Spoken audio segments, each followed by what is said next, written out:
আসসালামু আলাইকুম রহমতুল্লাহি ওবরাকাতু। বন্ধুরা, আজকের যে বিষয়টা সেটা হলো আমরা পারিবারিকভাবে দেখা যায় যে একজন আরেকজনের উপর ধারণা করে থাকি, এই কাজটা সে করবে, এই কাজটা তার করার দায়িত্ব আমি কেন করব। এইভাবে থাকার কারণে দেখা যায় অনেক সময় নিজেদের মধ্যে কথা কাটাকাটিও হয়ে যায়। তো আমরা এটার জন্য কি করতে পারি? এটার জন্য আমরা একটা সুরাহার একটা রাস্তা হলো যে আমরা নিজেরা নিজেদের মধ্যে একটা পরামর্শ করে কিছু দায়িত্ব নিজেদের মধ্যে ভাগাভাগি করে নেওয়া, যে এই কাজটা আমি করতে স্বাচ্ছন্দ্য বোধ করি, এই কাজটা মানে দুইজনের মধ্যে যদি ভাগাভাগি করে নেয়, সময় নির্ধারণ করে নেয়, এই সময় আমি এই কাজটা করে ফেলবো, এই সময় তুমি ওই কাজটা করবা। তো এইভাবে যদি নিজেদের মধ্যে ভাগাভাগি করে নেওয়া হয়, তাহলে কিন্তু পরবর্তীতে নিজেদের মধ্যে কথা কাটাকাটি আর নিজেদের মধ্যে কোনো ধরনের ঝামেলা হয় না।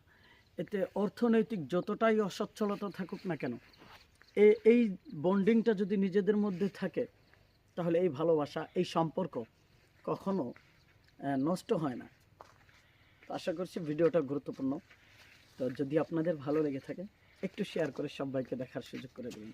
ধন্যবাদ সকলকে, ভালো থাকবেন সবাই। আল্লাহ হাফেজ।